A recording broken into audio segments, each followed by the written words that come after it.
Dian Tias dengan NBI 209. Oke, hari ini kita akan membahas bab 2 tentang perspektif teoritis hubungan bisnis. Oke, kita akan membahas 4 fase, yaitu fase pertama pada tahun 70 sampai 80 itu ada fenomena dalam pemasaran modern, penawaran jasa.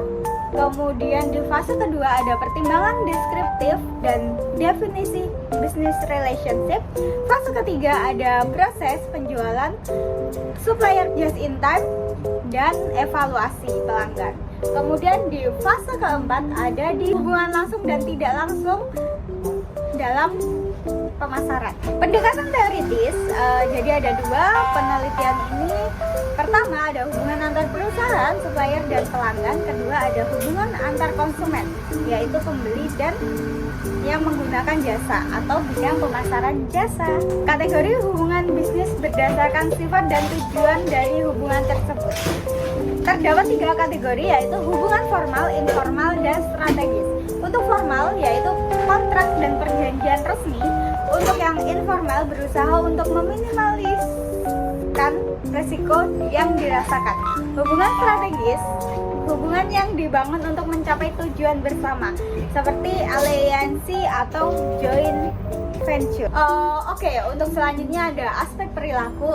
Jadi beberapa perilaku dalam konsumen dan supplier itu sebuah tindakan untuk meningkatkan loyalitas pelanggan terhadap supplier yang merangsang emosi, motivasi, dan sikap individu serta proses psikolog dalam diri setiap individu.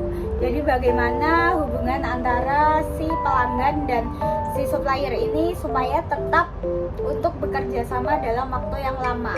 Aspek perilaku untuk pertama ada teori pembelajaran. Perilaku yang mengesankan akan dipertahankan, begitu juga sebaliknya. Teori resiko yang dirasakan, berusaha untuk meminimaliskan resiko yang dirasakan. Kemudian ada teori disonansi, berusaha untuk mencapai keseimbangan jangka panjang dari setiap kognitif mereka. Skema penjelasan psikolog sosial, pendekatan Thibaut dan Kelly. Pendekatan yang dikembangkan untuk menjelaskan perilaku individu, tetapi kemudian diterapkan dalam hubungan bisnis organisasi. Dirancang untuk menjelaskan terjadinya komitmen antara individu dengan kelompok sosial atau organisasi. Dasar dari teori ini adalah adanya hubungan manusia yang dibentuk dengan membandingkan biaya dan manfaat dari sebuah hubungan maupun hubungan dengan yang lain.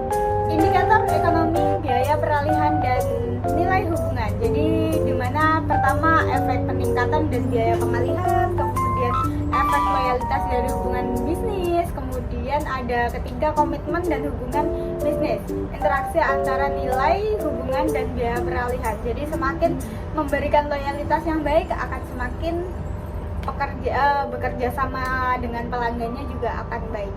Investasi terkait hubungan bisnis.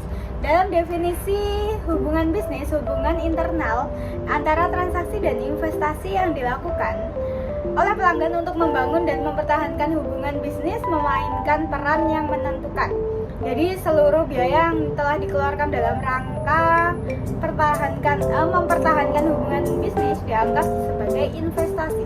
Investasi merupakan penerimaan kerugian tertentu yang diterima saat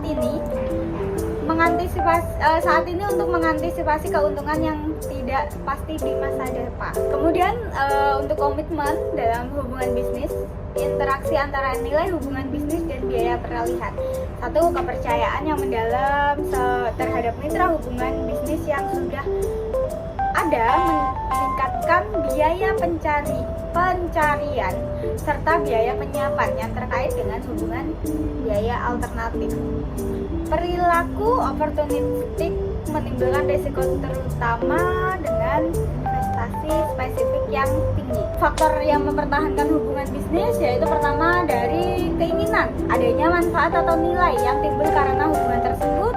Kemudian ada keharusan adanya biaya yang timbul jika hubungan tersebut berakhir. Jadi seperti penalti seperti itu. Jadi mau nggak mau kita harus mempertahankan kerjasamanya terlebih dahulu untuk mempertahankan kontrak yang sebelumnya kita buat. Yang terakhir ada atribut ekonomi dan hubungan bisnis. Atribut struktural pertama, karakteristik-karakteristik yang dapat menggambarkan dan menjelaskan struktur dan hubungan antara dua atau lebih entitas bisnis. Kemudian kedua ada atribut proses, karakteristik yang dapat menggambarkan, menjelaskan proses bisnis mulai dari awal hingga akhir. Terima kasih dan sampai jumpa.